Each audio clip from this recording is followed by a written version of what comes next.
মাত্র কয়েক মিনিট সময় লেগেছে আমার এই সুন্দর ব্লাউজের ডিজাইনটা রেডি করতে। আপনিও চাইলে এরকম সুন্দর একটি ব্লাউজের ডিজাইন রেডি করতে পারবেন। তো স্কিপ না করে আমার সাথে পুরো ভিডিওটা চলুন দেখতে থাকুন। নমস্কার বন্ধুরা, বন্দনা চ্যানেলের পক্ষ থেকে সবাইকে অফুরন্ত ভালোবাসা। আজ আপনাদের সাথে একটি সুন্দর ব্লাউজের পিছন ডিজাইন শেয়ার করতে চলেছি। তো স্কিপ না করে পুরো ভিডিওটা দেখার অনুরোধ রইল। তো থাম্বনেল দেখে আপনারা বুঝতেই পেরেছেন আমি বলবো না কি ডিজাইন করছি, আপনারাই গেস্ট করুন। গেস্ট করে আমাকে কমেন্ট বক্সে কমেন্ট করে জানাবেন। তো আমি আগে থেকে অস্তর কেটে রেখেছিলাম। আমার এখানে রেডি থাকছে 13.5 ইঞ্চি, আমি এখানে 14.5 ইঞ্চিতে কেটে রেখেছিলাম। তারপর আমি ব্লাউজের কাপড়টা কেটেছি। অস্তর মাপের হবে, ব্লাউজের কাপড় সব সময়ের জন্য বাড়তি হবে। তো আমি ওইটা কেটে রেখেছিলাম। এবার আমি মার্কিং করলাম। তো দেখতেই পেয়েছেন মার্কিং করে আমি ব্লাউজের ডিজাইনটা কেটেছি, কত সুন্দর লাগছে। তো এবার আমি কি করব, এটাকে আমি সোজা ভাগে কাপড়টা রেখে তার উপর অস্তর ফেলে সূচ গেঁথে সূচের সাহায্যে আমি চারপাশে রাউন্ড সেলাইটা দিয়ে নেব। এটা আস্তে আস্তে খুব করতে হবে, তাড়াহুড়ো করে একদম করা যাবে না।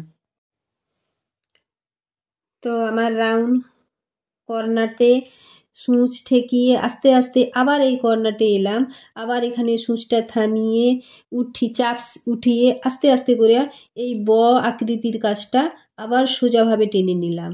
তারপর আবার কর্নারে এসে আবার সূচ ঠেকিয়ে চাপ উঠিয়ে আবার চাপটা ফেলে দিয়ে আবার আস্তে আস্তে করে আবার কর্নারে উঠে গেলাম। কর্নারগুলোতে কিভাবে আমি সেলাইটা নিয়ে যাচ্ছি অবশ্যই দেখতে পাচ্ছেন। তো আবার আমি কর্নারে এলাম, কর্নার থেকে আবার সোজা ভাগে চাপ সেলাইটা উঠিয়ে আবার সোজা ভাগে একদম রাউন্ডে চলে আসলাম। তো অলরেডি আমার সেলাইটা দেওয়া হয়ে গেছে। এবার আমি করব কি, এর যে ব্লাউজের যে কাপড়টা সেলাইয়ে কিছুটা কাপড় রেখে আরটা কেটে আমি বাদ দিয়ে দেবো, আর কর্নারটাতে আমি গুটকা লাগাবো। হ্যাঁ, খেয়াল রাখবেন সেলাইয়ের ওপর যেন না কাটস পড়ে, তো এটা খুব খেয়াল রাখবেন। আর বাদ বাকি যেগুলো রয়ে গেল সেগুলোতে ছোট ছোট করে কাট লাগাতে হবে, না হয় কাপড় পাল্টি করার পর কিন্তু শেপটা ভালো পড়বে না। তার জন্য ছোট ছোট করে এখানে কাটস লাগাতে হবে, অবশ্যই লাগাতে হবে।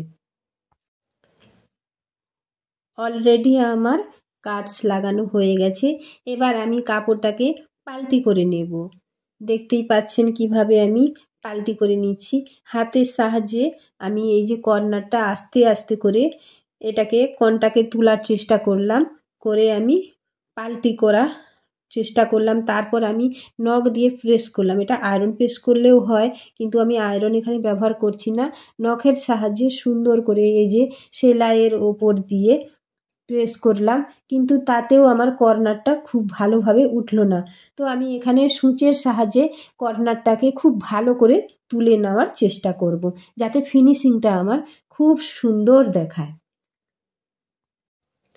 দেখতেই পাচ্ছেন এটা কিন্তু খুব তাড়াহুড়ো করে একদম করবেন না, এটা খুব আস্তে আলতোভাবে করবেন, কারণ এটা জোর করে করতে গেলে এখানে কিন্তু সূচটা বেরিয়ে যাবে আর কাপড় ছানা হয়ে যাবে।